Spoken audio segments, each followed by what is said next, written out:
How do plants grow, survive, and reproduce? Can you guess the name of the flower based on the emojis? Type your guess in the space provided.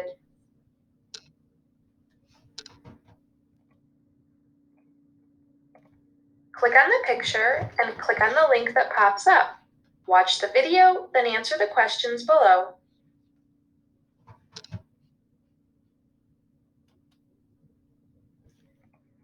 Click on the picture and click on the link that pops up. Watch the video, then answer the questions below.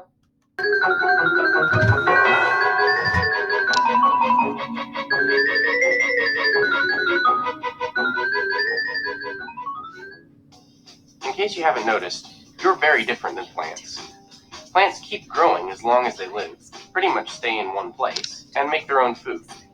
Humans stop growing, move around, and depend on plants for food.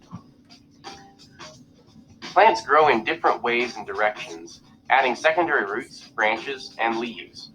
But humans keep the same structure their whole lives. Most garden plants have two basic systems, the root system and the shoot system. The root system is the part of the plant that's underground. Roots absorb or take in water and nutrients from the soil and send them up to the stem. The root also stores nutrients and helps the plant stand upright, just as your feet help you stand in balance. The shoot system, the part of the plant that's above ground, has several different structures.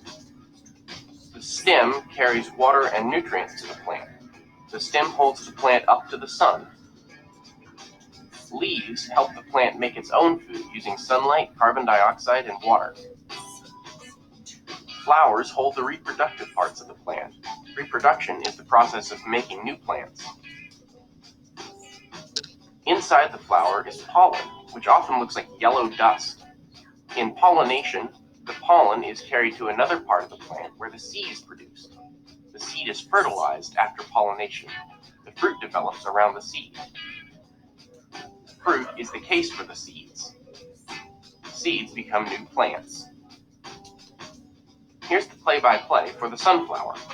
These sunflowers have produced a large number of blooms. And now here are the bees coming in.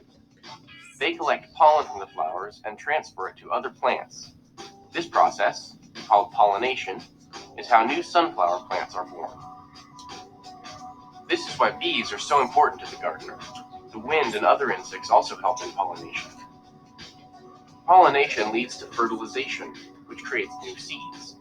In many garden plants, like these tomatoes, the food we eat develops as a case for these seeds. Gardeners can save the seeds from tomatoes to plant in the garden next year. One warm spring day, those seeds will burst forth and begin producing roots and shoots. Then the cycle starts again, with more flowers, more pollen, more fruit, and more seeds for another year's crop.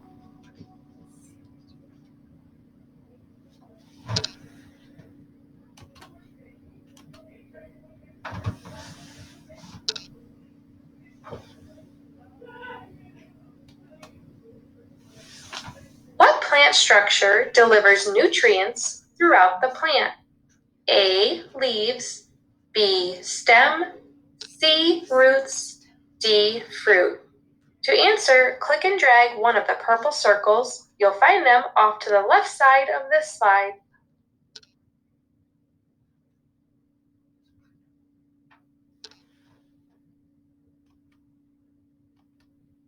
What is the role of the bee in this video? A. Help water the plant. B. Help the plant grow. C. Help the plant reproduce. D. Help spread the seeds. To show your answer, click and drag one of the purple circles. You'll find them off to the left side of this slide.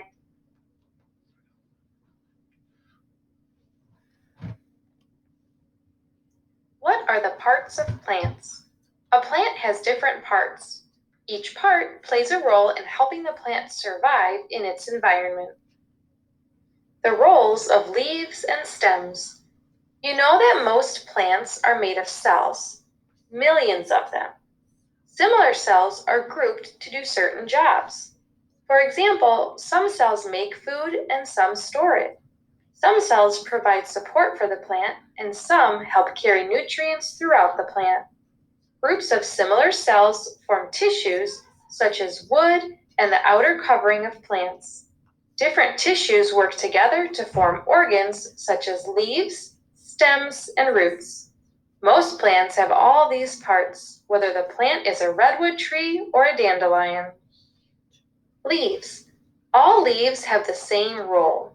Their job is to produce food so the plant can survive in its environment.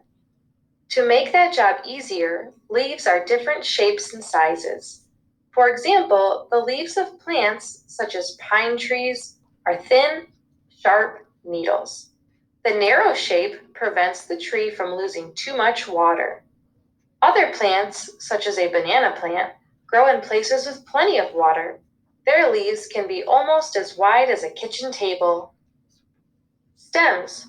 What does a tree trunk have in common with a thin stalk of a grass plant? They both are stems.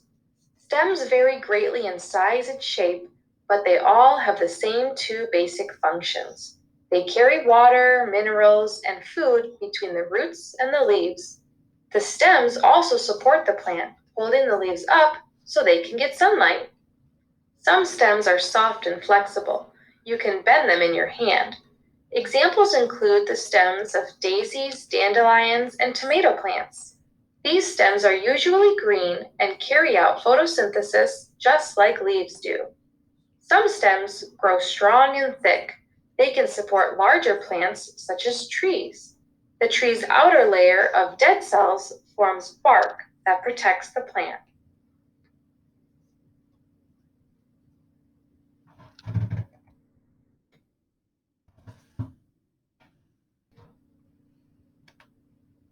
The roles of roots.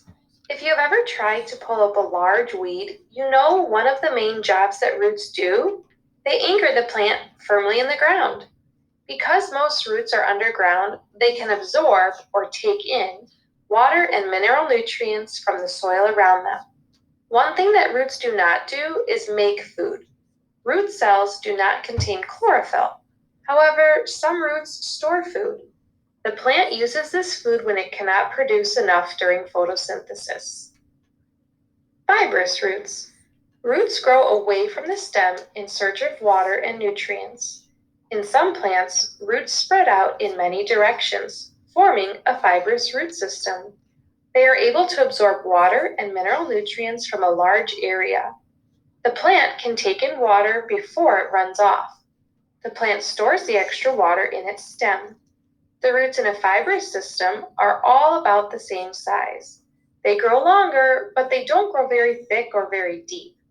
Most grasses and trees have fibrous roots. Plants that grow in hot, dry areas also have fibrous roots.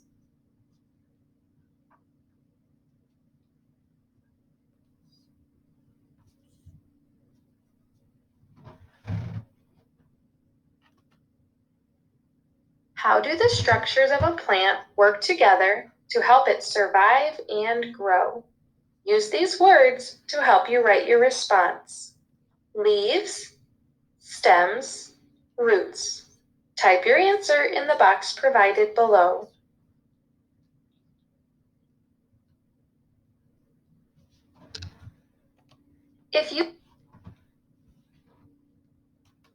If you were growing a garden, what would you need to do to ensure your plants can survive? Type your thoughts in the first box below. Then insert pictures of what you would want to grow in your garden in the second box provided. If you do not know how to insert a picture, watch the video linked on the right-hand side of this slide.